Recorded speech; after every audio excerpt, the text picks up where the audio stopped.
You don't need this, right? No, You need the adapter. I need the female end, adapter. Yeah, it's all. nah, no worries.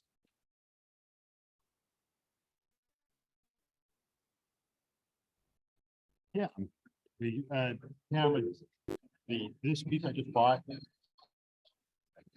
doesn't work. So we have to go return it. As long as they, Yeah, this as is long as all, we do this is okay. what I might do. I might see.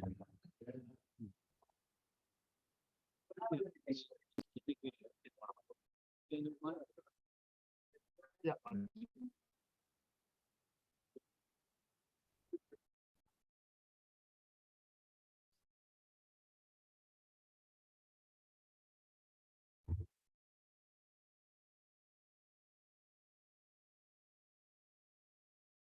So we're gonna start in about 2 minutes, so if anybody wants another coffee or anything, I'm grabbing a coffee. You're gonna see it at the table. I'm starting in about 2 minutes.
Phil will explain what's on the table and so on.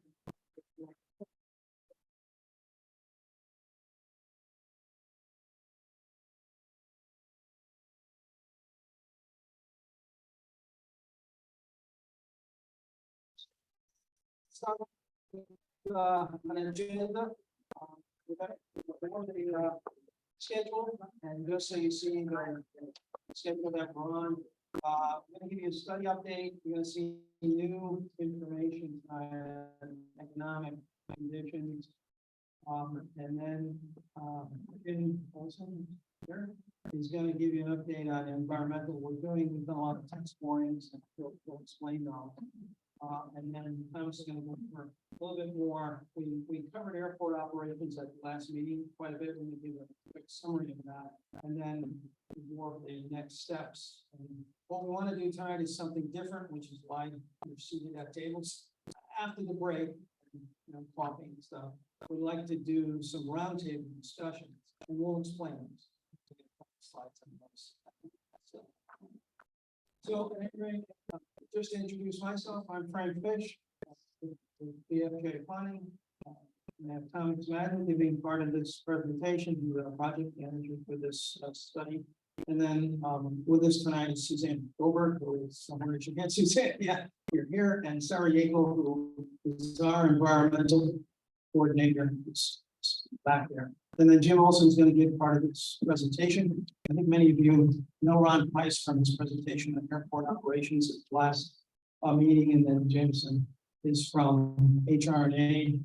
And I'm going to summarize some of their findings, preliminary findings, because they'll make their final findings that are July. That's the team and sort of where we are in the schedule in the orange line here in mid-May or so. We're very close to finishing up our work on understanding airport operations and the impacts of those.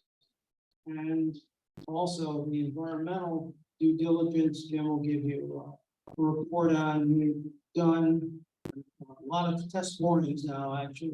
The test warnings, we're waiting for results on those, but we will have them by our July workshop. And then we're starting in the yellow on sort of highest and best use scenarios for the airport, just different scenarios that we're going to test. We like to test this. Reason for the roundtable discussion tonight, that part of it is to test with you some preliminary ideas.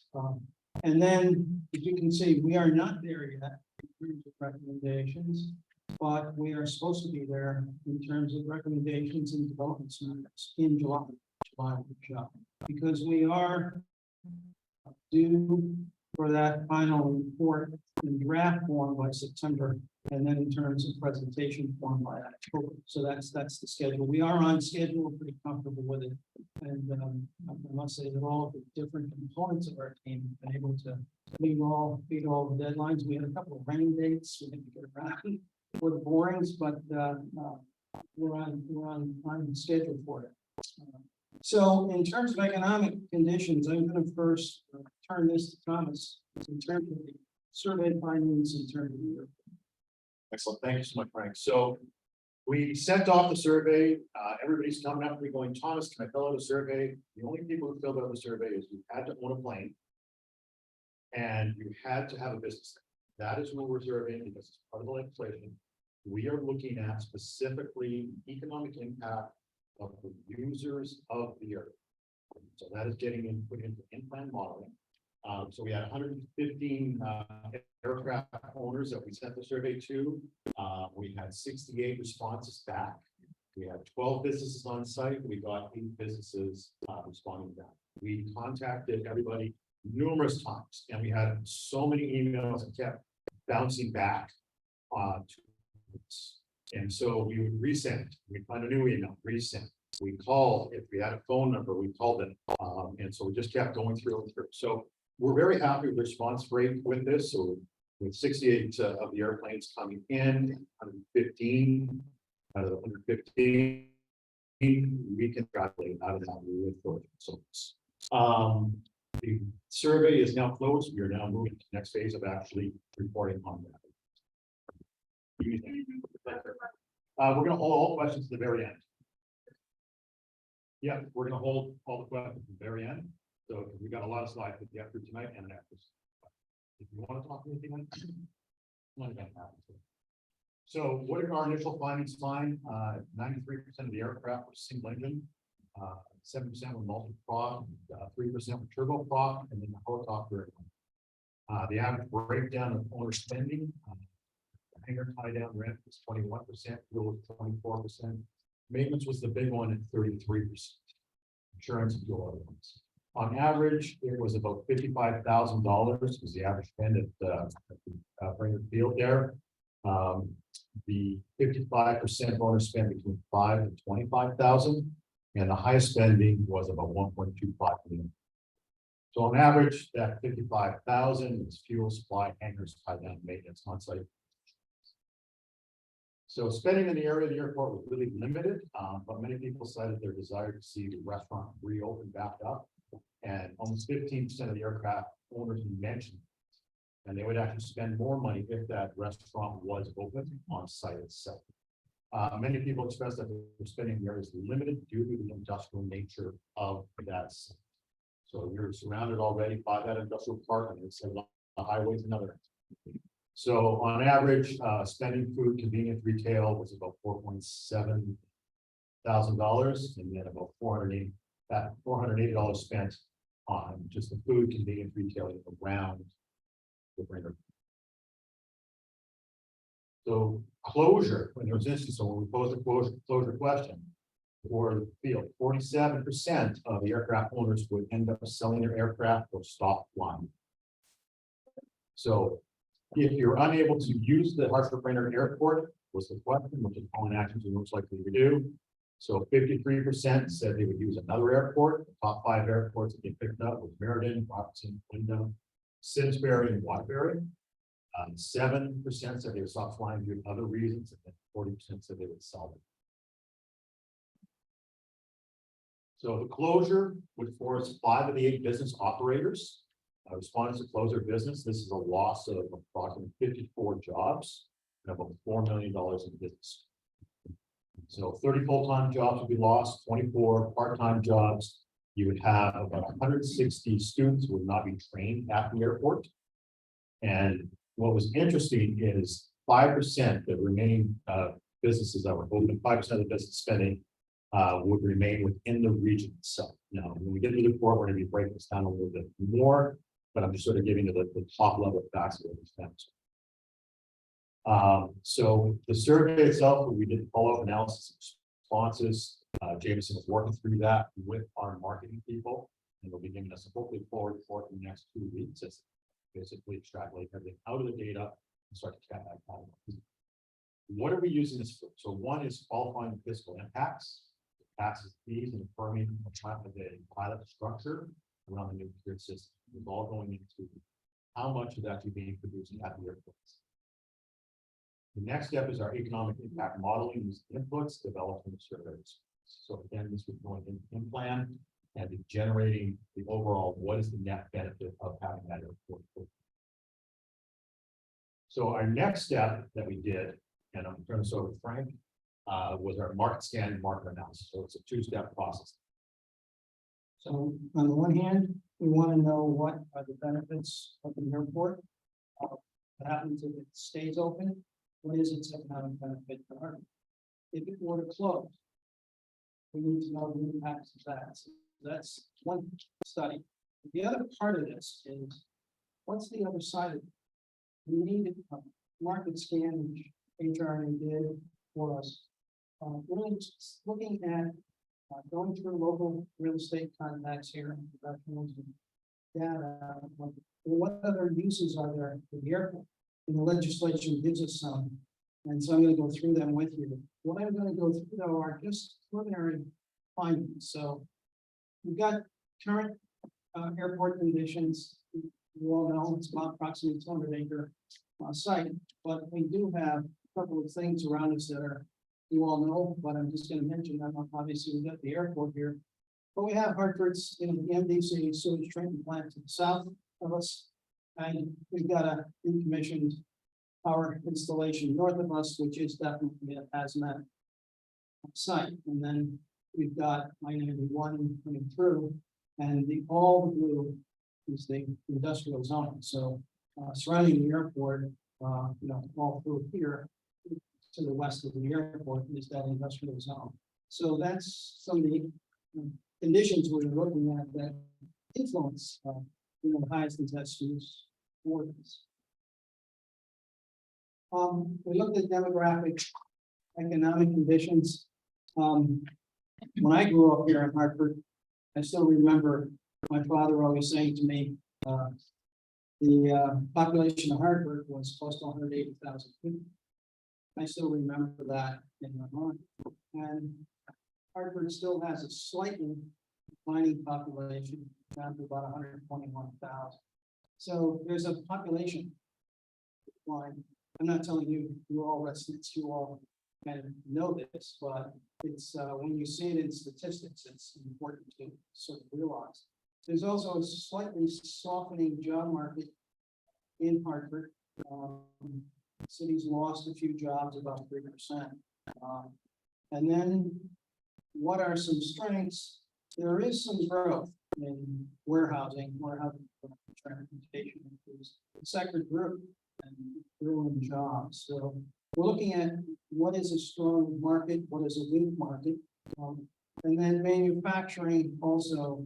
Manufacturing has had some growth. It's modest, 4% annual growth. Nevertheless, it's a priority sector for the state. So just some basic overall demographic and economic conditions as background to this study. So then our legislation that we're working under says, all right, well, take a look at the office market. I've kind of highlighted that a little bit in our last meeting, but these are some demographic, these are some figures now for the office market, which I don't think I need to emphasize too much, but there's been a loss in office employment. There's been downsizing locations from Hartford. Submarkets vacancy rate in Hartford. We have different sources don't always agree, but it's somewhere in the 20% to 25% in terms of office vacancy. That's a very high vacancy rate. That right now, if I were to compare it, that's higher. A lot of cities are facing an office vacancy rate, but this is fairly high vacancy rate. So it limits new office development in the broader region. And there may be an exception to that in terms of medical office locations. So we think that the office market here is constrained and very limited market. The other question is, would that type of market even consider Brainard Airport? We think it's not a great location in terms of office. So in terms of the office submarket, it's not a promising one in terms of our economic problem. There's then the retail. Next category is retail to look at. And rents in the area have grown modestly in retail, but there's still a vacancy rate, and it's also influenced by buying on the internet, and so-called Amazon effect. And so you don't get a lot of retail growth that you would see, the type of store that would locate in, say, West Hartford and the new West Hartford Center. You're not going to get a lot of what you might have here. You're looking at is there could be some interest in big box retail, but also that is on both sides of Hartford. It's out in East Hartford, it's out in West Hartford, it's out in Newington. So retail is a limited market, very limited. And in terms of growth of retail, it's very uncertain future growth because we can't predict exactly what will happen with internet buying, which has been growing. Then there's industrial. I think the broader market, what our economists are finding is could support some industrial and distribution units for uses at the Brainard Airport site, but they have size limitations. You're not going to get an Amazon, fulfillment center, they think. However, the interstate corridor market has some healthy fundamentals to it. And you've got some fairly low vacancy indicators here in terms of industrial corridors along I-91. So we are finding some, there is some market here in terms of industrial as opposed to say office and retail. The next one, residential, multifamily, is the current multifamily rents. Economists feel are not able to support competitive market rate. Brainard Airport, but more important, the location is a real challenge. We've got sewage treatment plant to the south of us. We've got a huge hazardous materials site to the north. So the location further limits this as a market. And also then the site is the third dot point. The site's isolated from the existing neighborhoods south end. It's really quite isolated. It's a long walk even from Weathersfield Avenue to the airport. I walked that. That's a long walk and not a great walk. The neighborhood is really isolated. The airport's isolated from the neighborhood and the services by I-95 road. So we think that residential is not a good option. And then we did look at recreational, and I think recreational has two components. We think the site's conditions and location provide real constraints to any open space or park type of usage. For instance, we wouldn't recommend putting a Goodwin Park or a Coke Park or that type of park facility here. And one of the reasons is that we hear from Jim Olson that there are moderate issues with the environment, soils, issues that for the parks, you have to clean up the area to the same value as residential. We're not sure that that is necessary to do. We think though that there is some demand for indoor facilities, such as field houses and that type of batting cages. By the way, we're not saying here any of these should go here. We're looking at the market, what is. And then Chris, the river recapture trail is proposed. They're looking at whether it can go between the dike and the river. There is land there. They already have north of us, as you know, the river recapture is developed in part between the dike and water. Of course, it's flood. It's developed weather trail. It's got to be designed so that it can flood.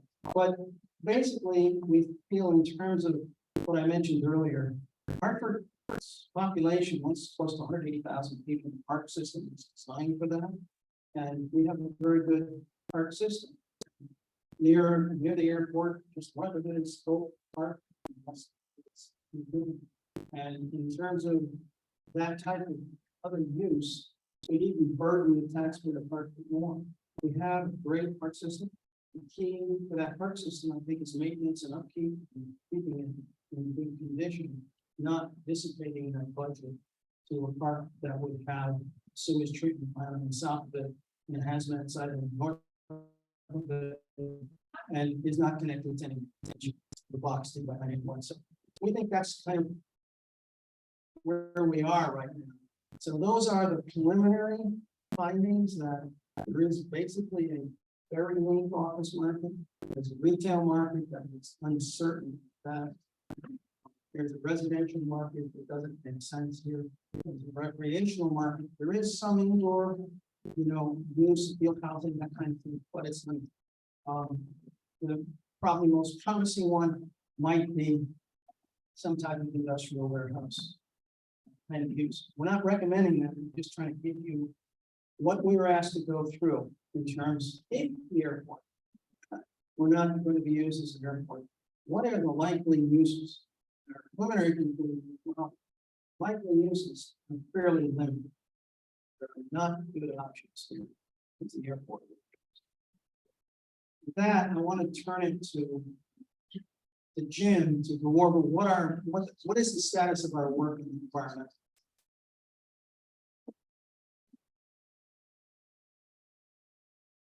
Good evening, everybody. We're taking the last meeting for folks that were here. When you study a site, there's essentially three phases of the environmental consulting. Phase 1, phase 2, phase 3. So the phase 1, which we talked about last meetings, is to identify the weak areas of concern where releases could have occurred to the environment through dumping, spilling, leakage. So we completed that, we've identified those. So the next part is what we call the phase 2, is to actually go to these areas of concern, sample the soil and groundwater, determine if there has been a release. So we're in the middle of that right now. We're in the middle of field investigations. We don't have all the data back. We have some data, and I'm just going to kind of go over where we are today with that study. So, to do the phase 2, we developed a final scope of work, ran it by BFJ and our team. We developed a health and safety plan. We coordinated with the CAA notification and scheduling. We did a call before you dig to identify underground utilities. And then we cleared the boring locations. We don't want to go into the utilities on the site. And then we proceeded with our drilling and monitoring well investigations. We have field staff out there overseeing drill rigs. We hire contractors to do the drilling. So this kind of just talks about the different drilling technologies we use, groundwork, monitoring well installations.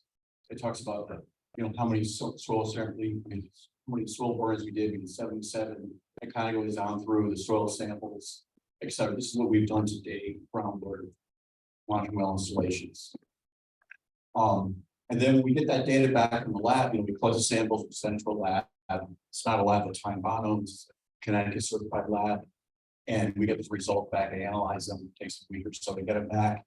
And then we compare those results to what we call the remediation standard regulations, which are a risk-based cleanup criteria that the state developed, Connecticut Department of Energy and Environmental Protection. And there's different criteria we look at: residential criteria, industrial, commercial criteria, and then we actually look at a groundwater criteria. For this area is a GB groundwater area, which means it's degraded and it's not suitable for drinking water. There's been some past activity that's degraded the groundwater. So the results as of May 16th, we've had 71 soil samples analyzed. We're still looking at the data. Once we get the data in, it goes for our data management program. We map it with GIS, we tabulate it, we look at it. And again, the investigation activities are still in progress. And this kind of shows right here, the map kind of summarizes everything to date. We have, if you look on the right-hand side, there's 7 we call release areas. So you have an area of concern. If we investigate it, we find there has been some kind of contamination there. We call it a release area. So we've identified 7 of those so far, and they're mainly related to like former underground storage tanks. I mean, there's been dozens of tanks here, generations of tanks since the 1920s. Back in the day, they weren't really that regular. So you put them in the ground, you only change them probably when they rotted out and they started leaking the tank. Now today they're much more regulated. So you've had generations, dozens of tanks that have leaked over the years. And like Frank said, we're seeing like a moderate degree of impact, what we've seen so far. And this kind of just shows the area of the site we investigated so far. We're kind of starting in the north and heading towards the south. And so once we complete the phase 2, we'll prepare a report.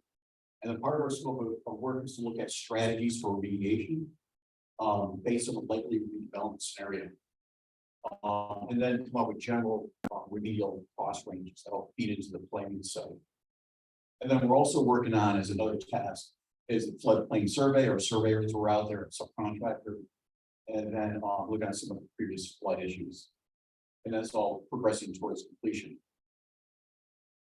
And this is just a schedule to show where we are. You see that red bar on the schedule. That's about where we're on track with everything. And that's it.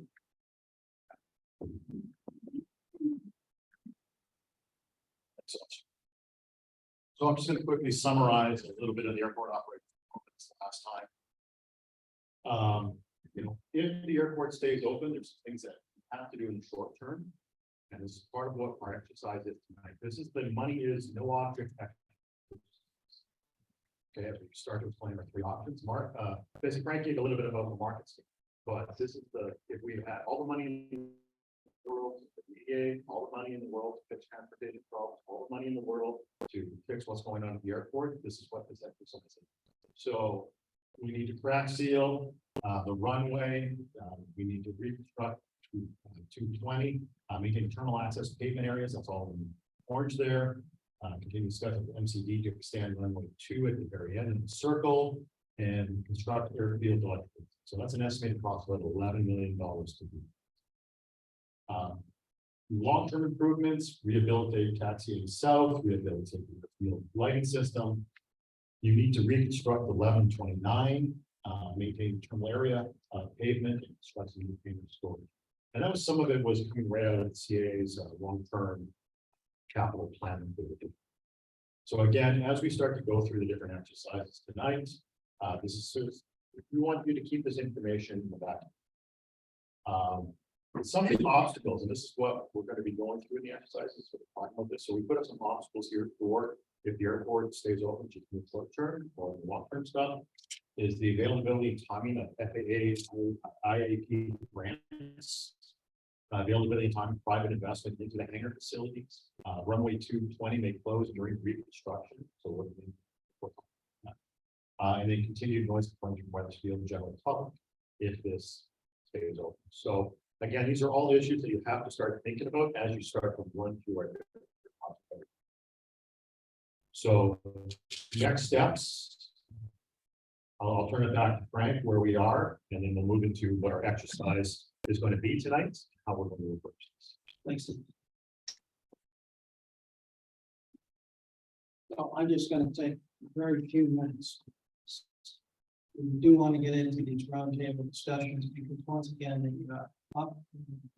they've been posted by someone here. It reminded us again, the full building closes, the gates are locked at 9 o'clock and the fastest to see if we can finish at 8:30. So we're on time. I need to just spend 2 minutes on these slides and explain what they'd like to do after the coffee break. So community outreach, the next, just so you know, the next meetings, we're at 18th now. But the next meeting is July 13th, and we're going to get into a full economic sort of analysis, highest and best use. And then finally, in August, we've got that illustrations of that use. Before we get there, we wanted to have roundtable discussions with you. One thing I'd like to ask is try to get at a table where there are some different people. In other words, all the pilots don't sit all at one table together. If you can mix it up a little bit, it's great. So that you can talk to each other about this. And then we'd like to hear back from the end of those roundtable discussions. But in other words, it'll help us a lot when we get to, we're going to illustrate for the August meeting. We're going to look to illustrate some highest and best use options for the airport. It's going to be important for us to hear back from you. And again, all of this information and updates will be put on. So the roundtable discussion exercise. And by the way, we don't want to straitjacket. You can talk about anything you want at the roundtables. But we'd like you to do a couple of things, and that is, if you could look at, hey, what if the airport stays open? What would you like to see? What if the airport were closed? What do you think about that? What would be the options? And then also, there's an option 3, which Ron Price and others have mentioned to us, but it also comes out of the CAA capital plan, and that is, what if the cross runway 1129 were not needed, which is what we're being told. It's not now. I'm not a pilot, so I'm not gonna. This is our aeronautics guy telling us it's not critical. So we said to ourselves, maybe that's an option. If it isn't critical, what if the airport remained open? Not all of the cross runway area was needed. Some of that uses. What would happen? So there's sort of 3 options there. And we'd like you to, if you could, maybe say something on those, or discuss some of those options. But anyway, what we'd like you to do, if you don't mind, is add these tables, and. Actually, I think we're gonna stay with all four tables. It looks like there's people sitting in the back. So after this, after coffee, if you could all find a table, the tables are set up so that they seat 10, and I think it'll be comfortable. There's enough there for, about 60 to 80 people or so.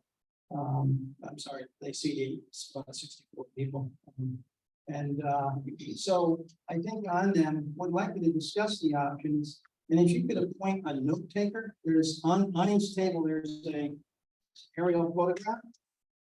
There's also, we're going to give you some note paper, and if someone could be a note taker. And then at the end, we'd like you to pin up on a board. We can have a board up here in the front of the room. We're gonna have a board. You can stick that sticky paper on. And then if somebody could be a spokesperson from your table, just spend 2 minutes. What do you find? It has to be sort of 2 minutes because if there's 8 tables and there's 16 minutes right there. So if we can break up, we can take a break and then reconvene at say 7:15 at the 8 o'clock, and we can get all of your comments from 8 to 8:30 or so. I think that will be good. And then if you have individual questions at the break, come up, see Thomas and I. The other thing is just, we're going to split up into the tables. So the tables are labeled. If you're on airport operations, you have a question, a woman had a question earlier here, or Thomas, he's going to be sitting at a table in airport operations. I'm sitting on a table with, guess what? Just what I covered. Those alternative economic uses. Are there any? What are they? So I'll be sitting at that table. Now, Sarah Yeagle, we take sitting on the table environment, and of course, so will Jim Rose. So we'll have a resource person at most of the tables. So if we can do that, we'll go around if you have questions at the tables. We'll take a 5-minute coffee break, and then if we could reconvene these 8 tables, go 45 minutes, and then hear you. Thank you.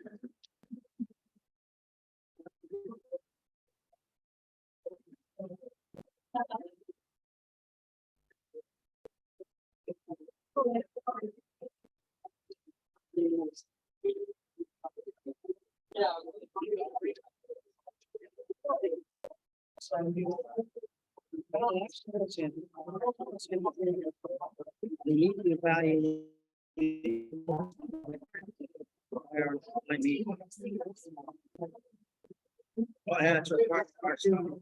Yeah.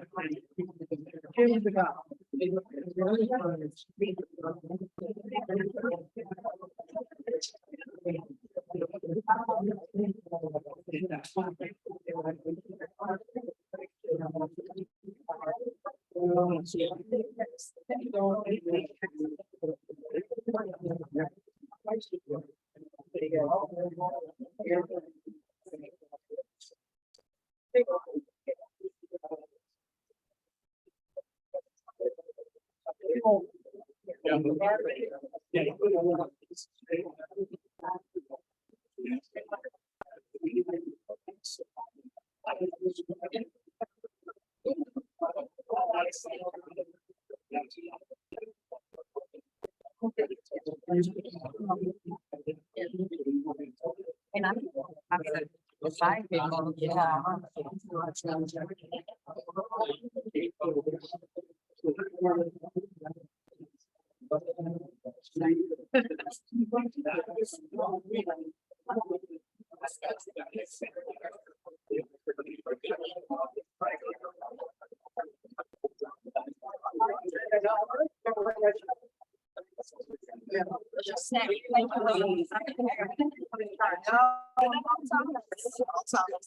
Madeline, did I come out of meeting?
Yeah, Okay, and then there's either.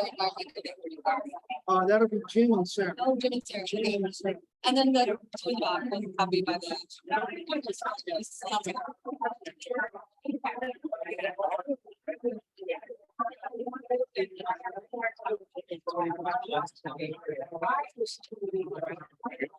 Serious.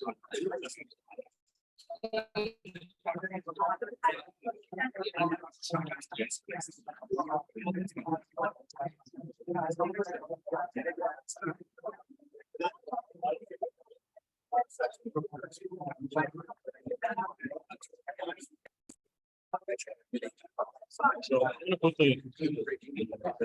Here's your option.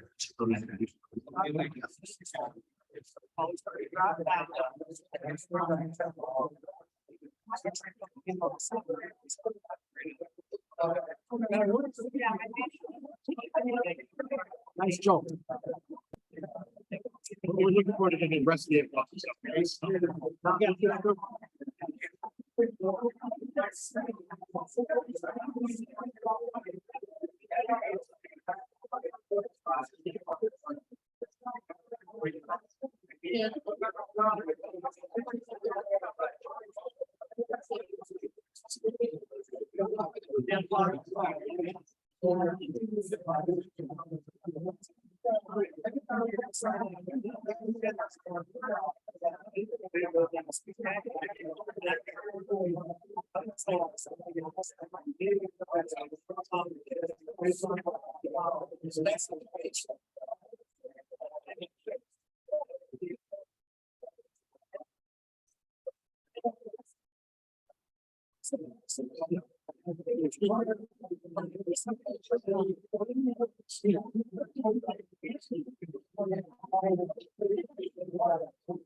I think we're gonna remake.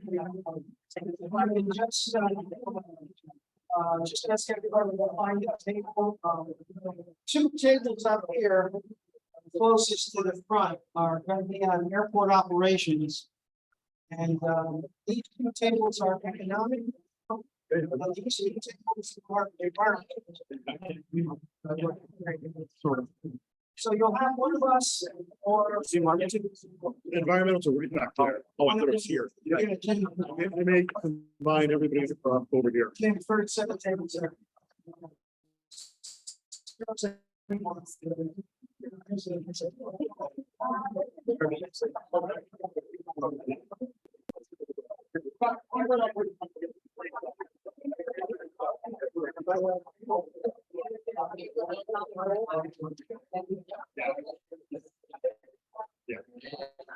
So everybody, if you can find a table and at the tables, if you could try to designate a note taker and a spokesperson from your table. Thanks very much.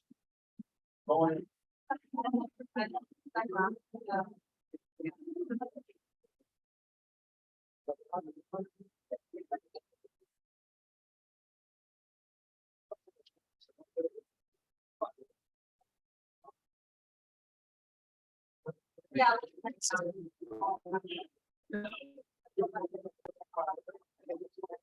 Yeah.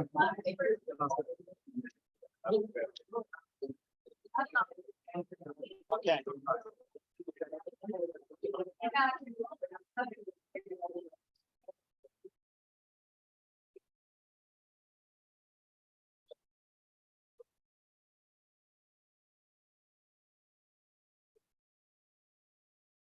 Everybody should be getting close to sitting at a table, please.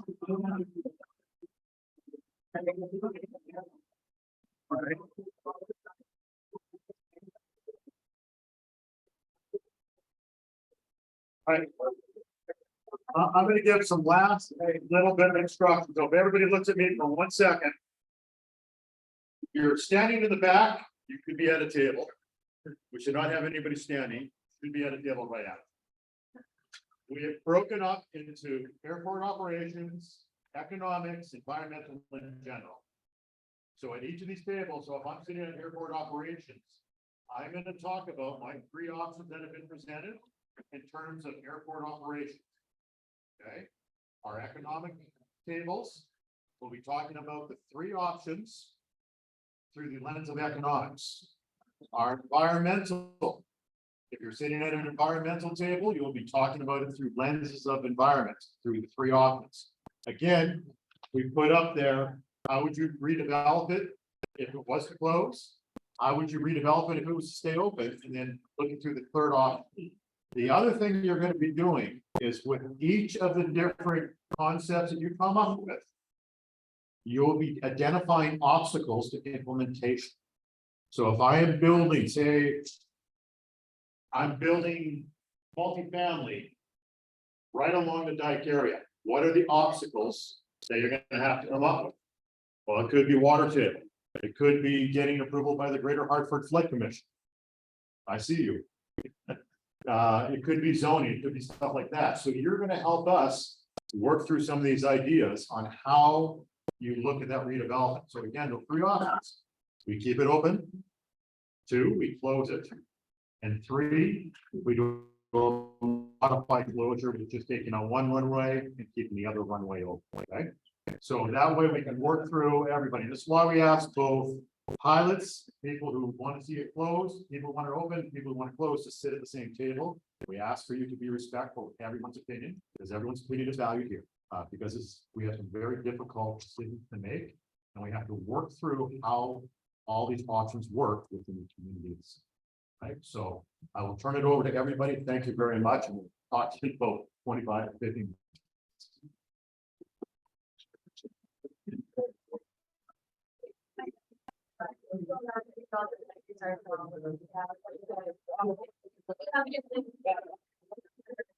All right, so.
Yeah, great, fantastic.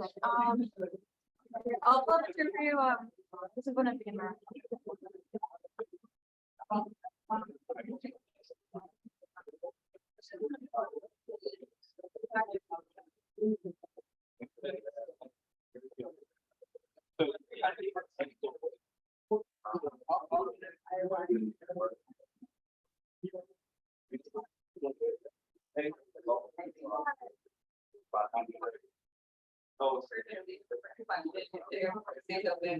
What is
That would be a big.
One thing I'll talk about is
Yes, I just.